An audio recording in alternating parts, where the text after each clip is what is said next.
Hey there, let's build an AVL self-balancing binary search tree with some really bad data. It's all going to work out, trust me.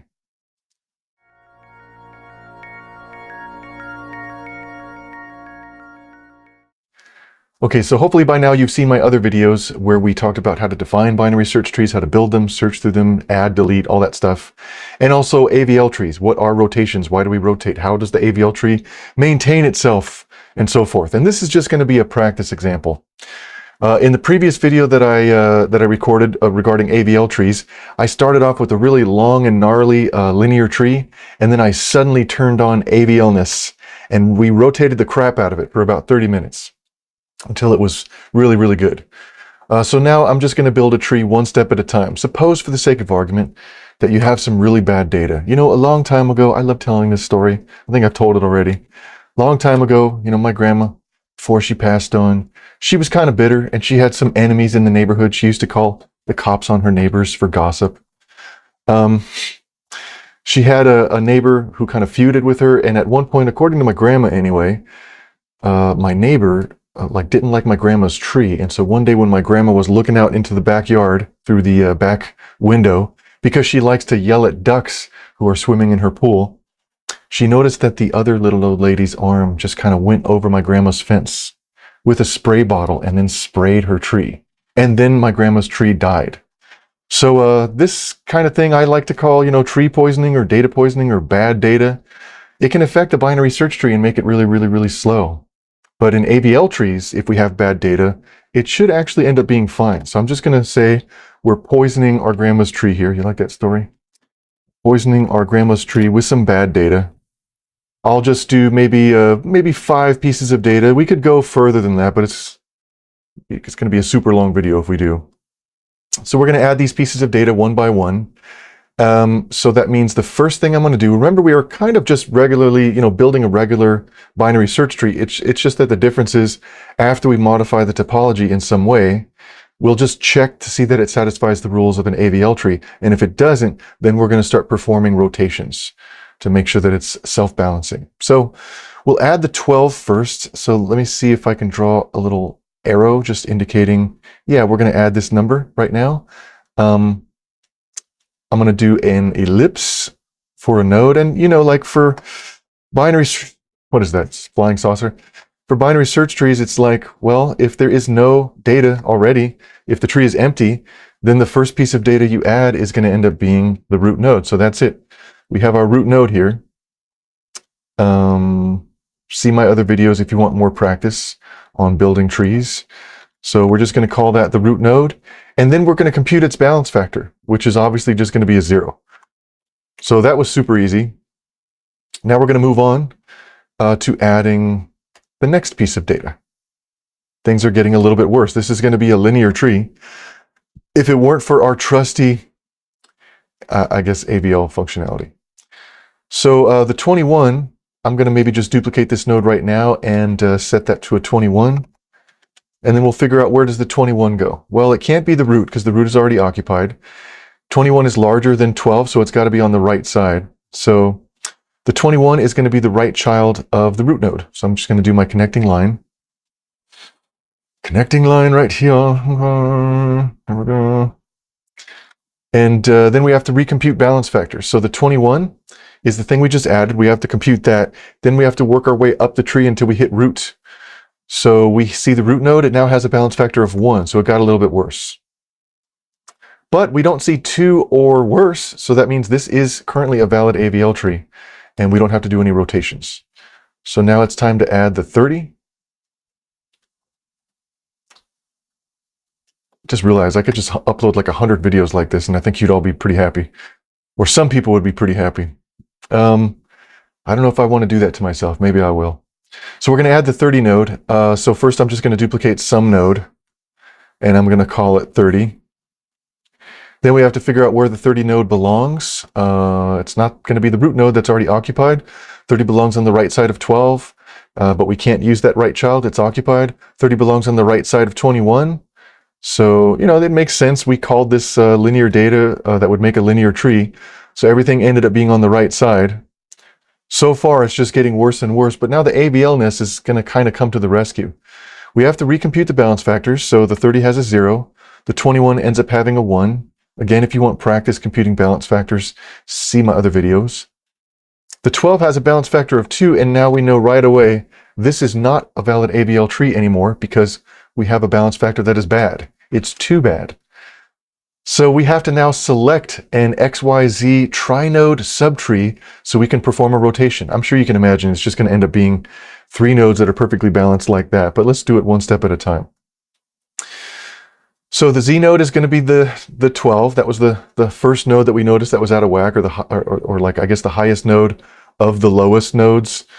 And then we have to find Y by taking a child of Z. There's only one possible child we could choose, so that's going to be Y. And then we find X by taking a child of Y. There's only one choice again, so it's just going to be there. Now we have X, Y, and Z, and I'm going to write it down real fast. Let me just put this in black ink. So X is 30. And Y is 21, and Z is 12. Then we're going to do A and B and C, which are going to be just in-order representations of X, Y, Z. So again, think in your code, you would be doing pointers. You'd probably want to make 3 more pointers, call them A, B, C. If you had a rotation function, the rotation function, after you selected 3 nodes to rotate, it would receive X, Y, Z, and then you say, let's reorder, X, Y, Z and call them A, B, C. So A is going to be 12, and B is going to be 21, and C is going to be 30. It should, ascend from left to right if we're not supporting duplicates in our tree. And then I'm going to just, make some nodes for our target pattern here, our output pattern. So I'm going to make some nodes here, kind of place them in the perfect AVL tree output pattern. A perfectly balanced trinode subtree. I'm just going to reconnect this. The output pattern's always the same. It always starts this way because this is better than the linear pattern that we have above. And then I just have to update the numbers. So the left child is going to be 12. The right child is going to be 20. Sorry, the center is going to be 21, the new parent. And the right child is going to be 30. Okay. Now we look for any nodes that are children of the input nodes that have been unaccounted for. You can tell easily that all nodes are being used, so we don't even have to worry about that step. So now that we have our trinode subtree, which is perfectly balanced, we are ready to just sort of override it into the diagram. And since the diagram only has the 3 nodes to begin with, I could pretty much just erase everything, call it a day, and say this is the new tree, the new rotated tree. So I'm just going to maybe put this in the middle, I guess. I'm going to delete this over here and recompute the balance factors. So the leaves get a 0, get zeros, and this 21 also gets a 0 because it's perfectly balanced. Next thing is let's move on to adding the number 38. So we'll add the 38 here, and same thing that we did before. Let's make a copy of one of the nodes for our diagram. Let's call it the 38. And then let's figure out where it belongs. It's not going to be the new root node because that's occupied. It belongs on the right side. It's not going to be the right child because that's occupied. It belongs on the right side of the 30. It couldn't go on the left. That would be an invalid binary search tree. So I'm just going to stick it right there and do a connection.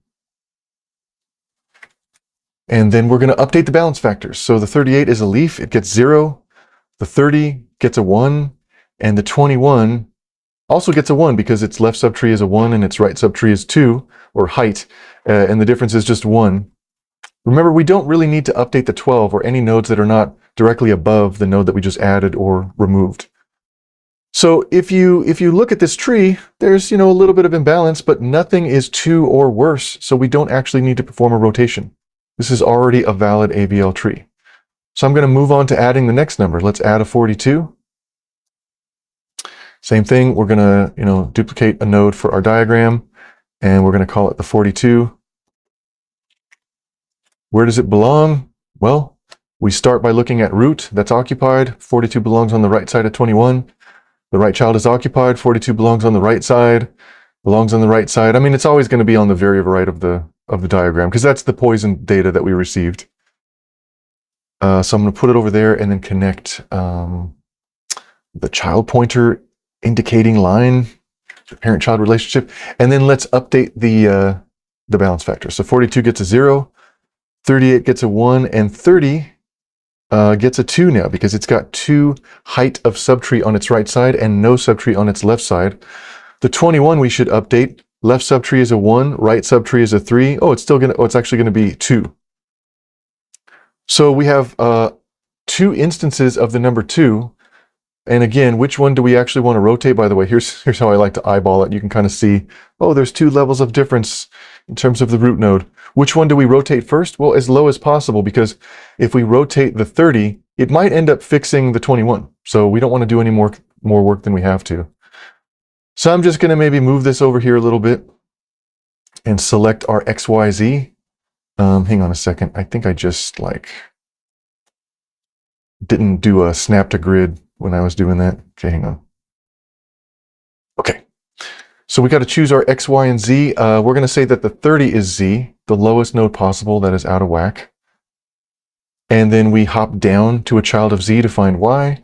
We hop down to a child of Y to find X. And so now we have our X, Y, Z. I'm just going to write them down real fast. X is 42, Y is 38, Z is 30. And then I'm going to change the ink real fast. And then we have to get ABC. So A is the least value, B is the one that belongs in the middle, and C is 42. Now we have our ABC. We're ready to draw our output pattern, our target pattern. So I'm just going to put some nodes up here. Duplicate that a couple times. All right. Not the prettiest, but I'll take it. I'm going to do my connecting lines.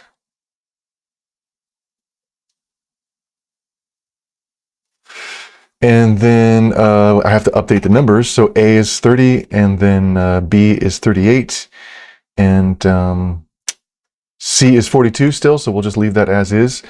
Now we have to look for children of any of the output pattern nodes that are unaccounted for. So we'll first look at the Z node here, the 30. It had a right child of 38 that's already handled as the Y node, so we don't need to worry about the 38. Okay.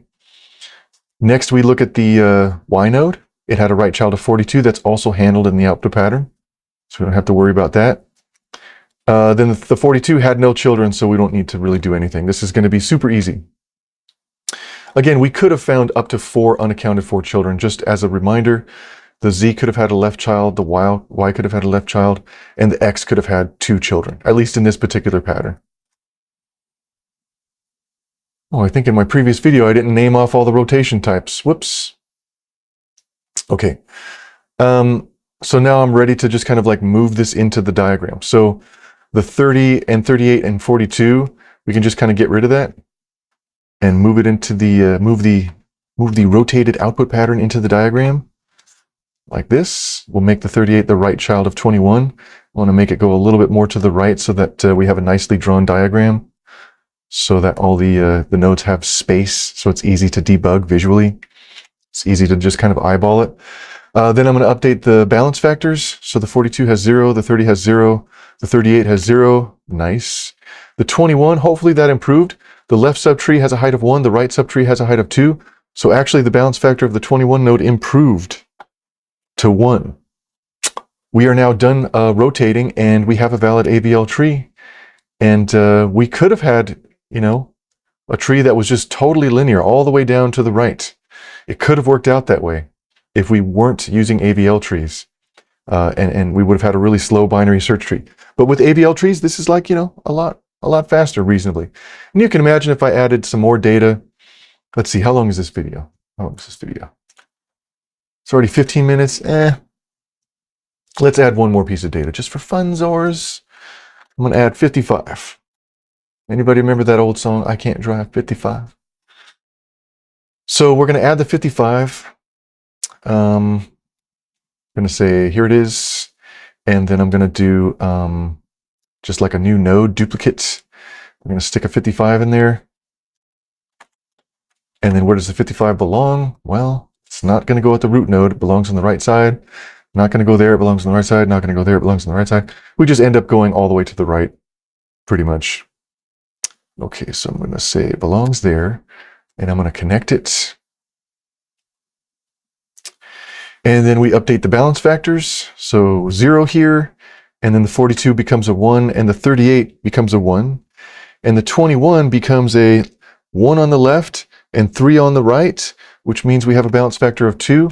So now the 21 node is imbalanced. This is no longer a valid AVL tree. We got to rotate to make it better. So once again, we look at the first node that's out of whack, or the lowest node that's out of whack. It's going to be the 21. We call it our Z.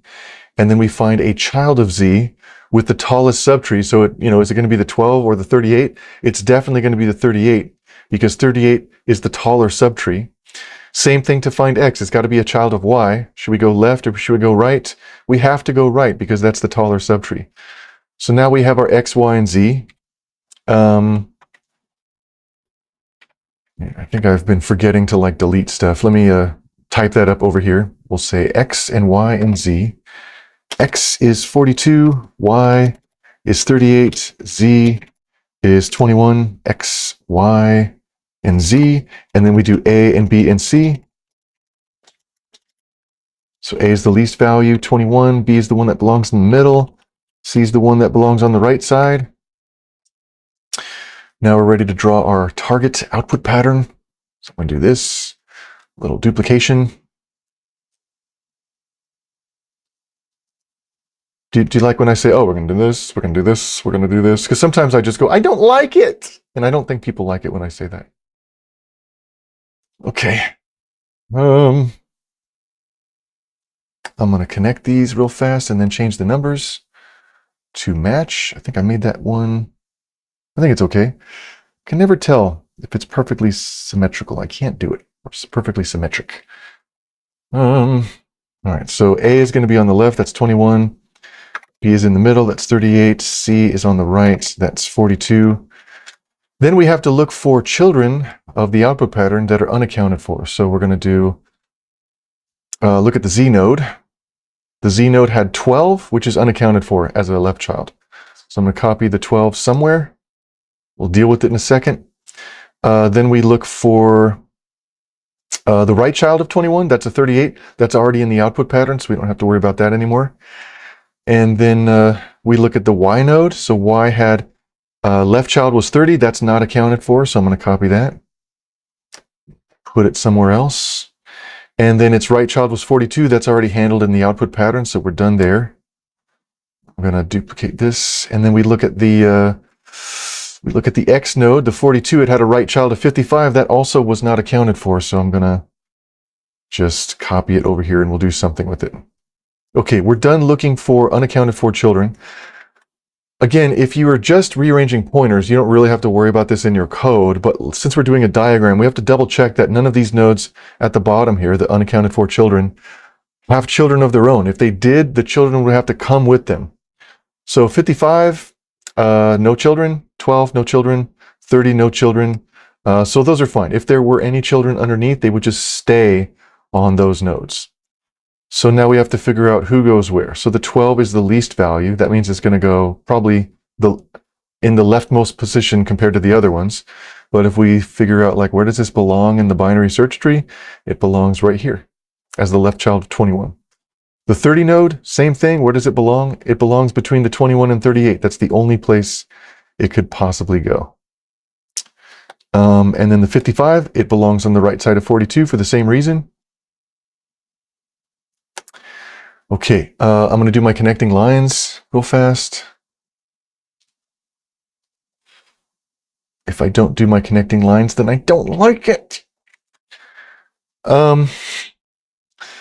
So now we have how many nodes in the output pattern? We have 1, 2, 3, 4, 5, 6, and then in the input pattern, there's also just 6, which means the final tree after rotation is just everything that we've written on the right side. So I'm just going to erase all of this stuff. Get rid of that too. And then move all these nodes over to the left. Call that the tree. This is now the tree. And then I just have to recompute the balance factors to make sure that everything is okay. So the leaves get 0, 0, 0. The 42 gets a 1. The 21 is perfectly balanced, so that gets a 0. The 38 is also perfectly balanced. Again, it's not about weight or mass. Even though there are more nodes on the left subtree, it's all about the height. Height of the left subtree is 2. Height of the right subtree is 2, so 38 is actually perfectly balanced.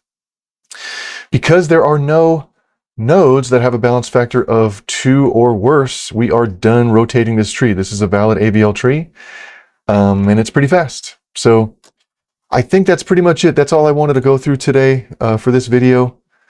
Thank you so much for following along. I hope you learned a little bit of stuff and had a little bit of fun. And I will see you in the next video. Have a great night and or day and or week and or weekend.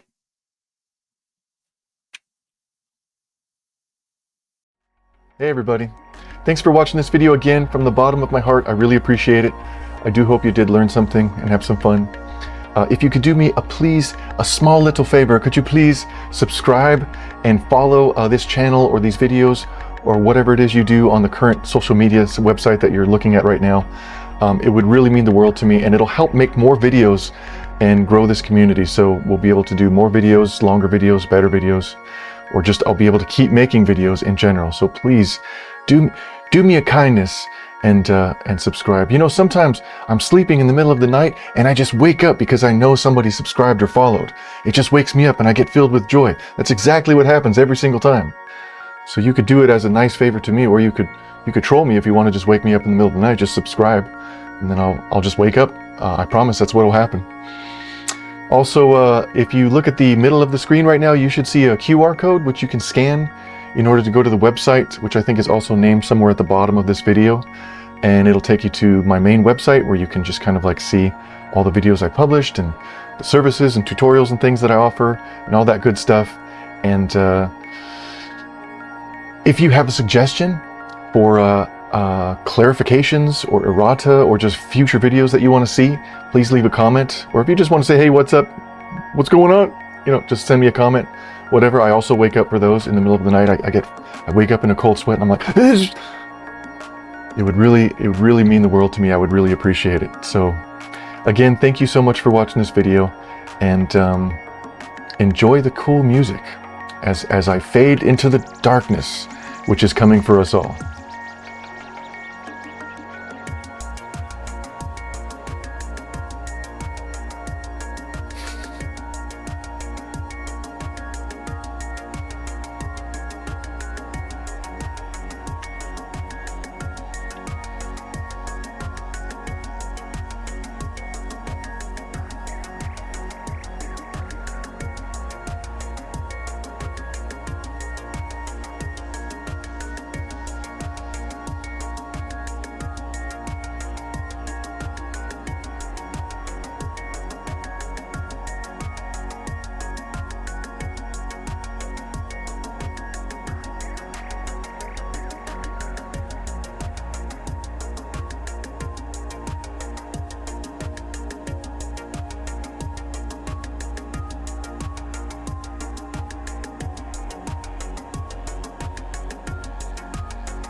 It should all work out according to plan, trust me. Anyway, so